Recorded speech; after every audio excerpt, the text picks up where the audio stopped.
Hi guys, welcome back to my channel. I am Christy. I do apologize for a very au naturel look today.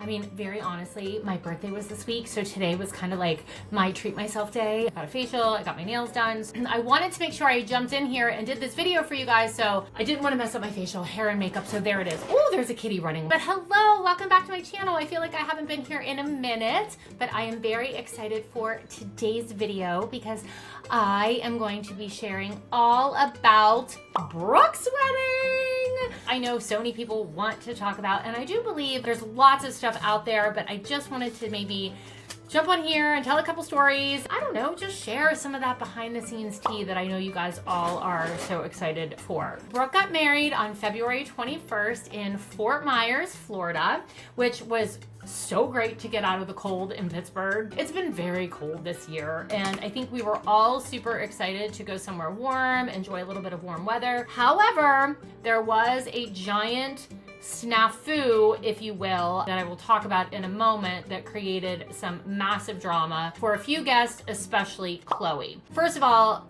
not the entire cast was invited. I know there was like speculation, like why wasn't JoJo there? And I think JoJo herself came on social media and she was like, I wasn't invited because I don't know Brooke that well. I think people forget all the time, we didn't always film with everyone that was on the show. I never filmed with JoJo either. The Highlands never filmed with JoJo. JoJo, I believe, was actually brought on to replace Chloe and me when we left. So never really filmed with her. I think season 7 she came for like the finale and we saw each other for like half of it, like a day, which I think was kind of half of an episode. But as far as like these long-standing like childhood friendship, I don't think that they knew each other that well. It wasn't like a oh I don't like JoJo thing. It was a simple they just don't know each other like that thing. You know, like the Frasers were invited, Kalani and her husband were invited, which even though Brooke and Paige didn't really film with Kalani, they've become friends over the years, like through different events. Melissa and her girls, they were invited. Vertez's were invited. The Lukasiaks were invited. So there was a lot of us there in one location that we haven't really had in I don't even know when the last time all together in one place. I mean, maybe before the reunion, but I wasn't there for that. So it was really exciting for all of us to be back together. At least that's what I'm saying. We actually arrived on Friday. I know a couple people came earlier. When we were checking into the hotel, it was so funny. We actually saw Holly and Nia like getting out of their taxi. It was sort of later. I want to say it was maybe almost 8 o'clock. And I know some people were going out, but Chloe and I had just decided to go have dinner and not go out, even though I kind of wish I had gone out. We decided not to go out because we were getting up early the next day, even though the wedding wasn't until 3, because we had like hair and makeup coming, and I just wanted to be like in a good space. We saw Holly and Nia getting out of the van or out of the taxi, so we invited them to dinner. So the 4 of us ended up having dinner together. It was super fun. We got to, you know, reminisce and chat and just, you know, laugh and all the fun things that we do. So that was really great. Then Chloe and I went to bed and we got up early the next morning. We had between 4 of us, hair girl and a makeup girl who absolutely fantastic, cannot sing their praises any louder, but they started pretty early in the morning, and like Melissa had the hair going on in her room, I had the makeup in my room, so we were up, got breakfast, coffee. But during that time, Chloe got a message from her airline that her flight the next day was canceled because there was a blizzard coming to New York. The problem is that she had to fly home from the wedding on Sunday to turn around and fly back to Florida on Wednesday because she was doing the Disney Princess Half Marathon. And she said, had I thought about it or known that there was a big blizzard coming, because really, I don't think that the world kind of knew this blizzard was coming until late on Thursday, and we were flying on Friday. Like Friday was the first I heard of it. Her flight gets canceled while we're in the middle of doing hair and makeup. So I hurried up and texted Holly because I knew Nia was going back to New York. So I booked Chloe the flight with Nia that was leaving at 6 a.m. Now, meanwhile, Kendall had to leave the wedding at 9 p.m., like during the wedding, because she had to fly to California for this big event. event. And so then Chloe was like, well, maybe I should leave during the wedding so I don't get stuck in Florida. And I was looking and I'm like, oh, I think you're actually going to be okay if you fly out early in the morning before like the snow hits. Well, let me tell you, she wasn't okay. Hair and makeup are done, you know, blah, blah, blah. I wanted to meet in the lobby with some of the girls before we went over to the venue because there was a bus, so we could have like drinks at the bar, you know, like a little, you know, just like a little reunion, if you will, before we went. But hair and makeup were running late, of course. So Chloe was still in glam. I ran downstairs. I met Kalani. I had a martini with her and her husband. He's amazing. Love Nate. He's fun. He's a vibe. Very calming for Kalani. And then I went back up, got Chloe, and we actually came back down and the first bus was gone. And we ended up getting on the second bus with Holly and Nia, and now Evan had joined them. So Holly and I were dying that we were like literally riding a bus again, because little known fact, Kelly and I always sat together on the bus on one side, and Holly always sat on the seat across from me in the back of the bus. And like we would whisper to each other the entire time we were on the bus. Like Kelly would turn around and whisper to me, I'd whisper to Holly. So Holly and I were like, PTSD, we're on the bus. So took the bus over, got to the venue, absolutely stunning. Paige's boyfriend Javon was handing out the hand fans, and Josh, I think, was with him. Brooke and Paige's brother. I think he may have been handing out the fans as well. They were serving champagne. Like there was a little champagne reception before the actual ceremony. We were mingling, we were talking. I saw Jill, Melissa, and then I saw Ken's, which I haven't seen Mackenzie in forever. Again, I think the last time I saw Mackenzie, she was like 12, and all of a sudden she's a grown up. And then I saw Kelly like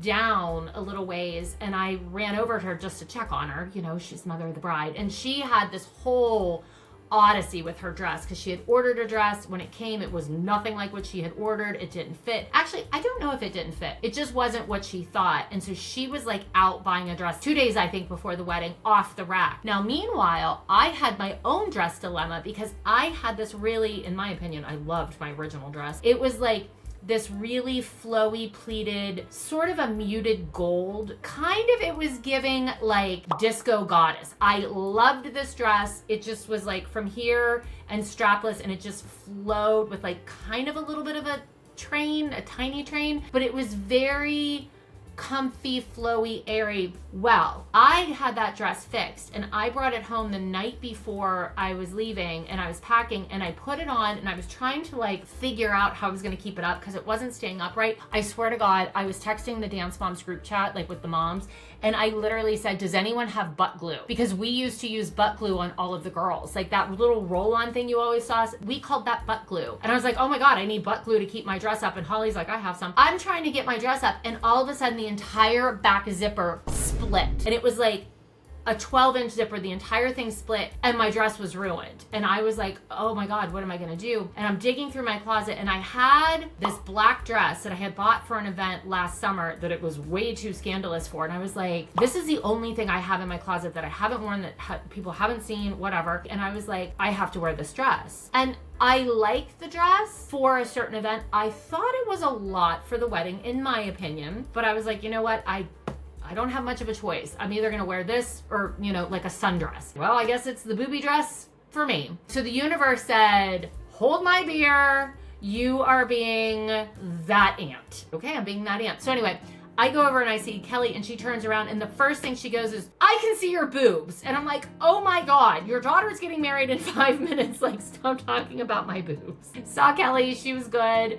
She said Brooke was great, you know, all went well. We sat down. First of all, when we all went over to sit, we were all in a group. Why all the girls were like channeling inner Disney princesses, I'm not sure, but it was really cute. And I said in my Instagram story about Kendall, I was like, well, I don't know who Kendall is. Kendall was Pocahontas. Kendall was Pocahontas. And I said that Mackenzie was a witch, but I just meant like, because the villains always wear black. So maybe she was Maleficent and Ursula, or maybe I was the evil queen. Kenzie and I had a very similar dress on. Kalani was Belle, Chloe was Cinderella, Nia was Tiana, you know, all the things. So when we went over to sit down, there weren't enough chairs out already. So like the entire Dance Moms cast was standing in a clump, kind of like we wanted a special part, which we did not. And so we said to the venue, we were like, we need chairs. We cannot all be standing here. We wanted to like sit and be nondescript. So the chairs came, we sat down, we all watched. Kelly walked down the aisle.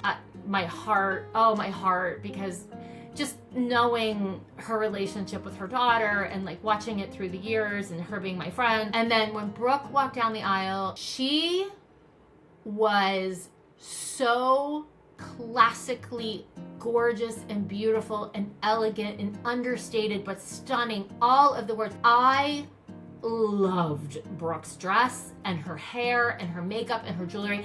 It was, in my opinion, so perfect. And that's so funny because this was a little girl who grew up in rhinestones and a lot of makeup and like the hair, and the elegance and the simplicity of it was chef's kiss. So as she was walking down the aisle, Chloe reached behind me and she was holding my hand. I'm sobbing. I'm still crying thinking about it. So then they got married, and I have to say, like, Brooke and Brian, their relationship is really cute because she was kind of giggling during the ceremony. I think he was a little emotional. I actually think he was incredibly hot because they were standing right in the sun and he had a tuxedo on and he kept like wiping his chest, and I'm like, oh God, please don't faint. And Aunt Carrie actually performed the ceremony, which was so sweet. The ceremony was beautiful. You know, they're married, they kiss, hooray. And then Kelly had said to me, whatever you do not go anywhere after that ceremony. I need you. And I'm like, okay. She had texted me like 2 weeks before and she said, we have to cut Brooke's dress. And I'm like,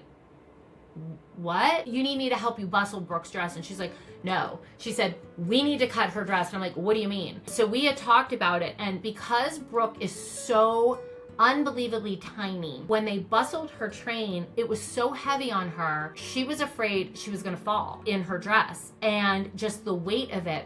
So Kelly talked to the place they bought the dress, talked to the seamstress. We literally followed the instructions. I met them back. I like ran back there, got on my hands and knees, took my shoes off. You know, we cut her wedding gown. We cut the train off of it. Like she cut it. I was holding it, you know, all the tool. We followed like the arc, and then we took the bottom of the dress and we had about 750,000 white safety pins, and we pinned it to the underskirt to create like the same bubble that the top had. And I have to say, we did a damn good job. Like I said, I've been training my whole life as a dance mom to do this. Now, in hindsight, I'm going to tell you, we probably could have had a couple of like threads already done, and we should have whip stitched it because we could have sewn, like she could have started on one side, I could have started on the other, because when Brooke walked, sometimes it flipped, and the only people who really noticed, I think, were like me and Kelly. Maybe Melissa would have seen it because like we're dance moms, like we're zoned in on that. But we cut her freaking dress, and I'm like, I cannot believe we just cut like $1 billion wedding gown. Cut it. Save the train. It's safely ensconced in a bag in Pittsburgh, I think, to be used in future children's dresses. I don't know, but we cut the damn dress. So then I go back out, the cocktail reception's going on, you know, more mingling, beautiful under the trees with the chandeliers over a bridge. So the thing with the venue is each different section of the wedding took place in a different area of the venue. So it was lovely because we moved from spot to spot. So under the trees was gorgeous with the chandeliers. And then like we went down to dinner. The dinner tables were beautiful. The food was actually wonderful. Again, I was with the Frasers, so I was Evan's bonus date. So we sat there, you know, dinner was lovely. We chatted. Brooke and Brian came out. They did their first dance. They cut their cake, all of the things, you know, that you do at a wedding. And we're all drinking, having fun, and being merry. So as the reception starts, we all head to the bar. I do believe, and I'll have to double check with Brooke, I think at this point or soon after, we drank the bar dry. Like, we drank everything. Like, they had to send people out to get more alcohol because everybody at the wedding was drinking. And there was a ton of people there and a ton of, like, young, fun friends. So it wasn't just, like, the dance moms drinking, but everyone was, like, having so much fun. And they normally, at least at most weddings I've been to, don't do shots. Well, somehow it ended up that like we were all doing shots of tequila. Everybody was doing shots of tequila. So many shots of tequila that they ran out of the plastic cups and they just started pouring shots of tequila in wine glasses. So I'm like standing there with Mackenzie Francis doing shots of tequila. And like everyone's like, ah. Chloe's like chugging them all. Everybody's grossed out. She's fine. Mackenzie's fine. Kenzie's out drinking me. And I'm like, how did we all get here? So we were having so much fun. And then every time a good song would come on, like everybody would run to the dance floor. And at one point I was talking to Paige and Javon at the bar, and Paige is like, oh my God, it's Summer Love Song. So we take off and we run to the dance floor, and they played Summer Love Song, and everyone lost their mind. That might have been one of my favorite moments of any wedding, because it felt like the end of a movie, because everyone was dancing, everyone was singing, the gang was all back together. It was just so much freaking fun. And then towards the end of the night, I took my shoes off because I had to go back, and I was making sure that I got my scissors and my backpack from the dress cutting, and I put Chloe and Mackenzie in charge of my shoes. Kalani could have been involved, I don't remember. But I came back and my shoes were gone. So then I was like, oh, somebody stole my shoes, because I was ridiculous. So I get on the bus barefoot, and I put a story up, and I'm like, somebody stole my shoes. And then all of a sudden there was all this internet chatter that there was a thief and a robbery at Brooke's wedding. No, I was dramatic. So then the next day, my shoes ended up being in Brooke's room. I don't know how she ended up with them, but she did. But we all went back to the hotel. Everybody was going out. I did not go out after. I stayed in, which I know the girls and everybody went out till 2 and 3 in the morning. I don't know why I didn't go out. So anyway, the next morning, Chloe gets up at 4 a.m. to go on the 6 a.m. flight with Nia to New York. Her flight was delayed. And so I hear her in the dark, rummaging around trying to figure out, what time the new flight is.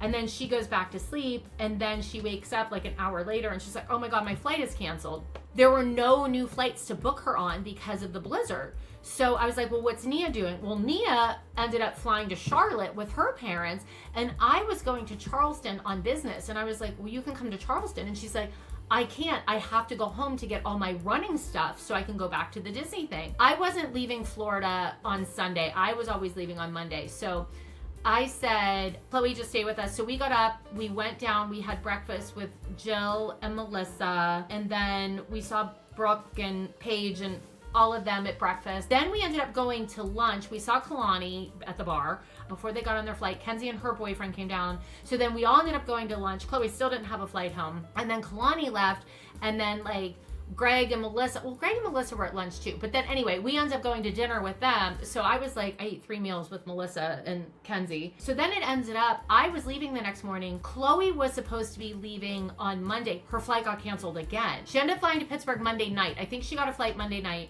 She stayed in Pittsburgh Tuesday because all the flights were canceled into New York on Tuesday. She flew to New York on Wednesday morning, went to her apartment, unpacked, repacked, turned around, went back to the airport, and flew to Orlando for the Run Disney half marathon. That was Brooke's wedding in a nutshell. It was the best time. I loved it. I'm so happy for Brooke and Brian. They truly seem like they are wildly in love. It was the best wedding. It's kind of like when you're excited to go home for Thanksgiving because you love your family, but you also know that they're entirely problematic. That's how it is when the cast is together. We all love each other, but there's always weirdness, but it really wasn't this time. It was just fun. Thank you for watching. Let me know what you want to see back here next week, and don't forget to subscribe, turn on your post notifications. Bye!